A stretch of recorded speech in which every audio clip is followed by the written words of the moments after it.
All right, Congressman, thanks again for doing this. Thanks for having me on. You got it. All right, let's just jump right into this. And I want to start by going to the end of your op-ed in the Washington Post. You wrote, "Today I'm declaring my independence and leaving the Republican Party." Do you have any plans in the future to join any other political parties? Well, I don't have plans at this time. My job is defending the Constitution, representing this district, and that's what I'm focused on. But I've said many times, I don't rule things out in terms of where I might go in my political work. Okay. I want to do what I think is best for our country, and if there's something I can offer, then I'm willing to consider that. Okay. Now there's a criticism, and I know you've heard this before, that you were never a Republican to begin with. You were a Libertarian and you jumped on a Republican ticket so you could get elected to office. What do you say to those critics who say that? And I know I've heard it continually, so I'm sure you've heard it. Well, I'm a constitutional conservative. I've been a Libertarian throughout my life. And when I ran for office the first time, I made it very clear what my principles were. I believe in standing up for the Constitution, defending people's rights, protecting liberty, and that's what I've done. And I've been elected cycle after cycle on those principles. And when I go to run for office, I'm not running by telling people, hey, vote for me because I'm a Republican. I run for office saying, vote for me because these are the things I'm going to stand on and these are the principles I'm going to follow. Okay. Back to your op-ed now. Earlier in the piece, you write, "In recent years, I've become disenchanted with party politics and frightened by what I see from it." What specifically frightens you? What frightens me is the way people turn into zombies. They go to Washington and they will be telling me stuff privately that is very different from what they say publicly. And I believe you have both parties now falling in line with their respective leadership teams almost 100% of the time because they're scared of their leadership teams and they're scared of what will happen back home in primaries and from people at town halls or on social media. Mm-hmm. And that's a very dangerous place for our country to be in. I don't think we want a system where people just follow one person, follow the leader of their party on everything. We need Congress to be a deliberative body. We need people to go there and represent their constituents, follow the Constitution, not follow one person, and do what's right for our country. And we don't really have that right now. Does President Trump or does this presidency frighten you? Well, I would say the president is a symptom of this problem. I don't think he started the problem. I do think he helps to fuel the problem. A lot of his rhetoric, which is often really hostile, especially toward Democrats, a lot of his rhetoric that is hostile even toward people in the Republican Party is dangerous. Sometimes he's punching down for seemingly no reason and telling people to, get angry about this thing or that thing when at times, he's blowing things out of proportion. So I think it's important that the person at the top, the president, set an example for the country. I try to set an example with my work. I try to be a role model for people to show them how you might operate in this office where you don't have to be hateful toward people. You don't have to be angry about everything. You don't have to be mad about everything.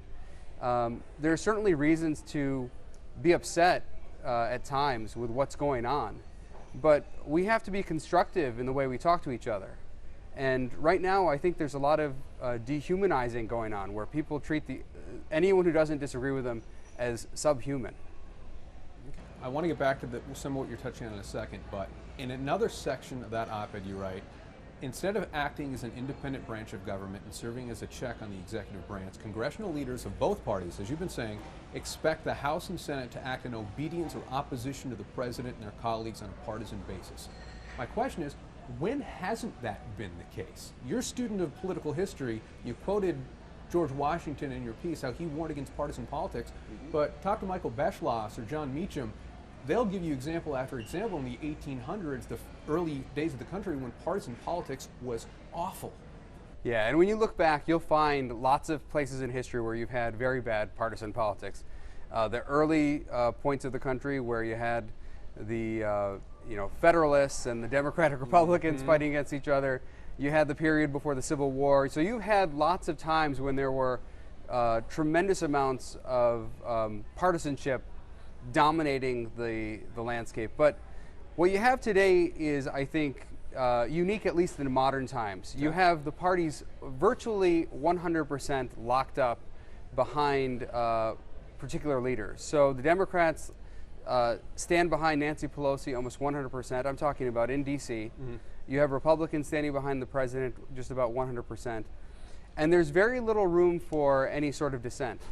It used to be the case 30, 40 years ago where you had more of a mix within the Republican Party and within the Democratic Party. You had people who could take positions that were contrary to, say, party leaders and still do just fine. You know, they would get by with good relationships with their colleagues. People at home, you know, didn't worry about it, that they had a representative who was straying from the party. In fact, there was a time when people really admired that more, and now a lot of the most politically active people really don't want that kind of thing. They want the two parties to be fighting each other. They think it's like a war, and one side must defeat the other. And there are a lot of Americans today who are bystanders to that. I think most people do not actually relate to this kind of fight between the parties. I've got a question on that coming up. But first, another section of your op-ed, Americans have allowed government officials under assertions of expediency and party unity to ignore the most basic tenets of our constitutional order, separation of powers, federalism, rule of law. The results have been consolidation of political power and the near disintegration of representative democracy. How will leaving the Republican Party help fix any of that? Well, I want to set an example for people. I want people to understand that you don't have to be beholden to one party or the other party. You can go to Washington and you can represent your community. You can follow the Constitution and do what's right for the people.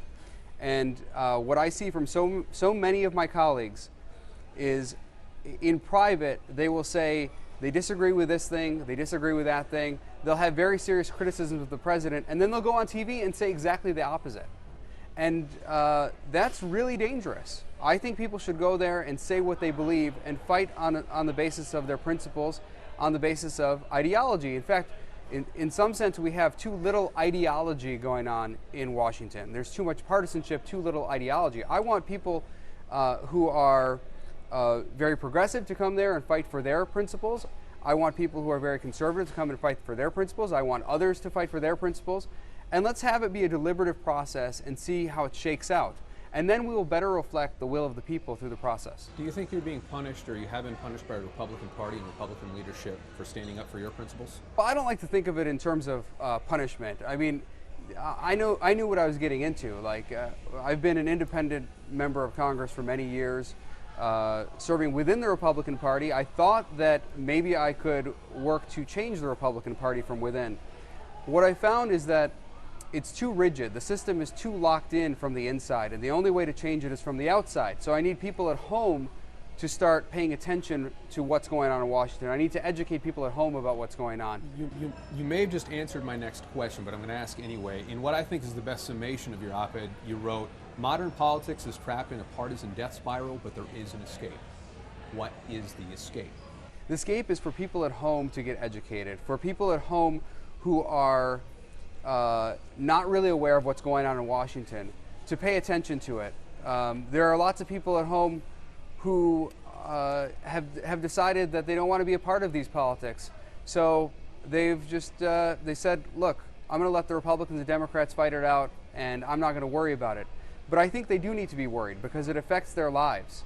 And it's easy for people to say, well, I don't want to get my hands dirty with these Republicans and Democrats, so I'm just going to stay out of it. But I really need people to get engaged, to understand what's going on, because if we don't, our country is in trouble. You lead right into my next question, because you write about independent-minded Americans, less politically engaged than red team, blue team activists, and a lot of them avoid to focus on their own lives. How do you get them engaged? I think it's my job, and as a person who is in the public sphere, as a person with influence, to go out and talk to people. And that's what I'm going to spend a lot of time doing. I've done that at my town halls. I've tried to engage people on the problems that are going on in Washington and how we can address them. The number one thing that people really don't think about at home is how the process of Washington, and I'm sure the process of Lansing as well, I served there before I was in Congress, how the process really makes it difficult for our representative system of government to work. How the process is so broken that over the last few years, members of Congress can't even offer amendments openly on the House floor. They have to submit the amendments to the Speaker of the House to be approved before you can have a vote on it.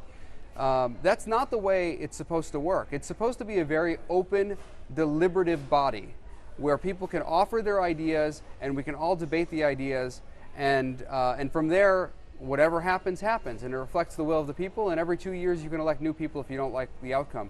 But people tend to focus so much on the substance of Washington. What is the particular messaging fight of the day? And I think that's actually a trap set up by the leaders of both parties to get people distracted from what's actually going on, which is a few leaders on each side are controlling the whole thing and basically trying to just extend their own power. I want to get to the genesis of a lot of this now. Did your splintering with the Republican Party begin when you started criticizing then candidate Trump, or does it go back before that? I've had issues with the establishment within the Republican Party for a while. I think that they have been basically providing the fuel for what we have today for many years. They didn't listen to the American people. They closed down the process. It started with John Boehner, but frankly, compared to Paul Ryan and compared to Nancy Pelosi, John Boehner was a better Speaker of the House, which is a hard thing to say. But now, in retrospect, I can see it. I can see that he actually kept things more open than they did, but still much more closed than his predecessors. Well, that's an ironic thing, because one of the criticisms that John Boehner had of the Tea Party, especially the Tea Party caucus, was that they wouldn't let him negotiate or strike deals with President Obama. And you were one of the people that came in the Tea Party wave. And I don't think that's accurate. I think what John Boehner said at the time was not correct. There are, within the Tea Party movement, within that movement of people who got elected to Congress, of course there are all sorts of people. There are people who want to compromise and there are people who don't want to compromise. And I was always open to compromise. I would never compromise my principles, but in terms of getting something that's better than getting nothing, yeah, I was always for that. If something moves us in the right direction, I'm always for that. Okay. So John Boehner's criticism was right in some ways, but wrong in very many other ways. You felt it was too broad. Too broad. Okay. But what really set the stage for today is the kind of operation that happened under John Boehner gradually. So at the beginning of his service, the place was more open than at the end. As you neared the end of his time in Congress, the place really started to close down, and you could see at that time that we were headed in a very dangerous direction, and that in the future there would be some kind of backlash, and the backlash would be something like Donald Trump. And now, instead of actually draining the swamp, as the president claimed he'd do, Donald Trump has basically used the apparatus that John Boehner and Paul Ryan set up for him to control the whole system. So now Donald Trump is basically the one closing down the process, along with the Republican Party leadership, and now Speaker Pelosi trying to control her side, so that you have a very dangerous mix where only a few people, the Speaker of the House, the President of the United States, and the Senate Majority Leader, really control the whole thing. On President Trump, in May, for the first time, you tweeted out that you thought the Mueller report showed that he committed impeachable acts. What was the reception like among your then Republican colleagues when you showed up to work the next day in Washington? So it depended on who you talked to, but actually it was pretty typical. There was nothing that unusual about the reception. They expect me to be independent-minded, so they weren't too surprised about it. But there were a few Freedom Caucus members who certainly wished I had given them more of a heads up. But I did what I thought was right, and I did it at the time I thought was right, which was not to wait so long past the recent release of the Mueller report that it wasn't even relevant anymore to the conversation. I took the time I needed, and I thought I needed a good month to review it. And when I was through that month, I thought this is the right time now to say something. Okay. Are you at all worried now that you left the party about your committee assignments being taken away when you get back? I'm not worried about it, no. I expect they may well be, but I'm not worried about that. Okay. Do you still intend to caucus with Republicans? Or I don't. No. Then who are you going to caucus with? I intend to be an independent representing my district. And I will represent my constituents the way I think is right, which is to follow the Constitution and make sure that everyone in the community is represented, not just one party or the other party, which is how it seems to be in Washington these days. I want to represent every member of my community. Okay. Last time we spoke, before your last election, you told me that you actually had some allies in the White House, specifically current Chief of Staff Mick Mulvaney. Does that relationship still exist, and have you spoken to him lately? I haven't spoken to him over the past few weeks, but you know, we reach out from time to time, but in the past few weeks we haven't spoken. What do you think he's going to say next time you talk to him? I don't know. I don't want to speak for him. So okay, that's fair. Someone could ask him. That's fair. Your congressional colleague here in West Michigan, Bill Heisiger, he said this multiple times. Anyone in the House of Representatives who wants to draw up articles of impeachment, perfectly free to do so. If you feel so strongly that President Trump should be impeached, why haven't you written up those papers? At the end of the day, the Speaker of the House is in total control of the House. If that were not the case, then we'd be in a different place. But as long as the Speaker of the House is saying, no, we're not moving forward with this, it doesn't matter what articles you draw up, they're not moving forward. So I think the Speaker is taking a position that is, frankly, not courageous, not the right thing to do.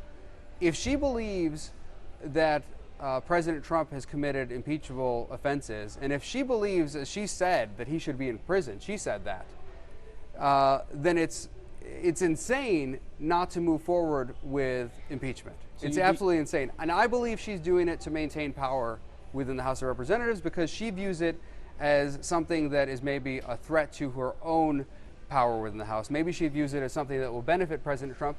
And what I would say to her is, it doesn't matter whether it benefits President Trump or doesn't benefit President Trump politically. It's about doing the right thing. And if you believe there are impeachable offenses, then you, as the Speaker of the House, have a responsibility to let those actions go forward. Okay, real quickly, another Michigan colleague, Rashida Tlaib, reached out to you on Twitter and said, if you're interested in impeachment, come talk to me. Did you ever reach back out to her about that?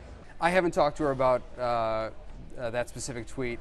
And like I said, if we move forward with something, it's only going to be because the Speaker of the House allows it to move forward.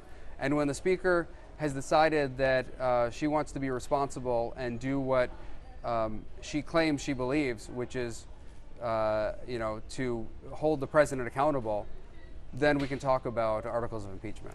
You've gotten more publicity and attention in the last couple of months than I imagine you ever have in your political career, both positive and negative. How is your family handling all this attention? So my family's great. Okay. My family's fantastic. My kids are great.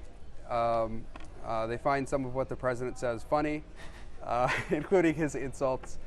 So, you know, we're all doing really well, and I've got a great extended family as well, and so we're all happy. You are running for re-election for your district? Yes. Okay. You haven't had a primary challenger since 2014. Up until yesterday, you had 4, and the perception by many is that you've jumped out of your party to avoid a primary fight. Is that a valid criticism? No. That's a primary I can win and would win. You have a lot of people dividing up the pro-Trump vote, saying they are owing their allegiance to Donald Trump. And I'm telling people my allegiance is to the Constitution and the people of the district. And I think it's easy to see which position wins out in a primary. Because we've seen this happen before. On the Democratic side, Joe Lieberman lost a primary, and then he became an independent and won his seat. So we've seen this happen before. So can you understand why people maybe think that's what you're doing? Yeah, for me it was just being fed up with this system. This is something that I've been thinking about for a long time. I've thought about it in past cycles, but at this point in history, I think it's important that someone step up and say, enough with these two parties. We need someone to go and set an example for people and be a representative for everyone. And the problem I faced as a Republican was there were a lot of people in this district who, no matter how independent I was, no matter what I did to represent everyone, would always label me with the same brush as everyone else and say, well, you're a Republican and I don't trust you. And I want to break that cycle of mistrust. I want people to see that I'm going there to represent the entire district, the entire community, to follow the Constitution, and also try to help get people to change their mindset about things, that not every Republican is bad, not every Democrat is bad.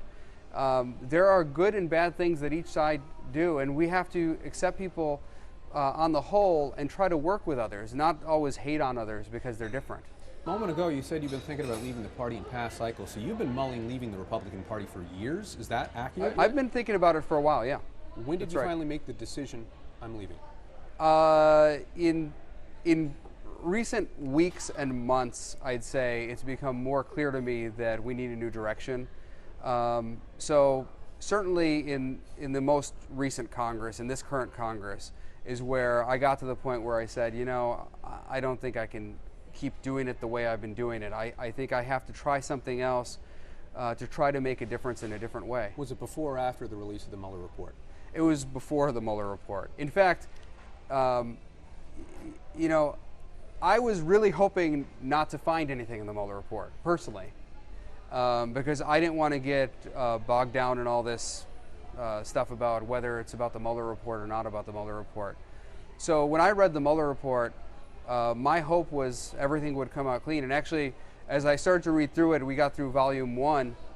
You know, my staff and I were reading it, each of us, and I thought, okay, well, there's nothing too problematic for the president himself here. But then as I went into volume 2, With the 10 or 11? with the obstruction of justice, you know, evidence that was presented, it got to the point where I said, there is a real problem here. There's a pattern of behavior. There's clear evidence that would be indictable. And I don't really have any choice but to say what is right, and that's that there was impeachable conduct. So I didn't really want to, I was hoping to find nothing in there. I really didn't want to go down that road. But look, I have a responsibility to my constituents to say what's right. And I would have loved to have found nothing in there and still become an independent. Okay. Well, let me ask you, you've always considered yourself a libertarian. Why not join the Libertarian Party? It would certainly help you with fundraising going into a re-election campaign. Right now, I think the right thing to do is to make sure that people know I'm representing everyone. I think if you switch to another party, you send a different kind of message. And my issue is really with the two-party system as it's set up right now, where the Republicans and Democrats not only dominate everything, but that the parties themselves are so behind one leader. President Trump on the Republican side, Nancy Pelosi on the Democratic side. You know, parties in themselves aren't the problem. It's this undying loyalty to party, where you put party above everything else. That is the problem. Okay. And I want to send the message that that we need someone who's going to be independent. Ask you a question. You can be as brief or take as much time on these as you want. Why publish your op-ed on the 4th of July? Was there symbolism there? Did it have anything to do with the president's parade? It had nothing to do with the president's parade. So why the 4th of July then? Because it's Independence Day, and I wanted to remind people of the spirit of this country. This country was founded on the idea of independence. It was founded on the idea of securing the rights of the people, that we'd institute governments to secure the rights of the people. And here we are in 2019, and the government is really failing at that because you have this two-party duopoly. They control everything, and you have partisanship dominating the system to the point where people's rights are no longer being protected. So I thought it was the right day to do it because it was important to tie it into that message about what this country is all about. Okay. If all of this criticism of the president, saying there are impeachable acts, leaving the GOP, if all of this ultimately costs you your seat, will it have been worth it? Yes. I'm not worried about whether it costs me my seat or doesn't cost me my seat. I believe in life you have to do the right thing. And I talk to candidates right now who say to me, Justin, you know, I just have to play along right now, show that I like the president and all that, and then when I get elected, I can be independent. That's what they tell me. I tell them that's not going to happen. If you want to play games right now when you're running for office, when you're elected, you will play the same games. And I didn't run for office to play games. I ran for office to represent the people. And that's what I intend to do. And if the people want to vote for someone else who's going to play the games, that's up to the people. But I have a lot of faith in this community. I've been running for office here for several years. I understand this community. I know this community. And this community wants people who are going to be independent-minded, who are going to do the right thing. They're not looking for a President Trump yes man or a Nancy Pelosi yes man. They want someone who's going to go there and do the right thing for all of the constituents. And that's what I'm going to do. And I'm going to do that to the end, wherever it takes me. Congressman, appreciate it. Thank you so much. You got it.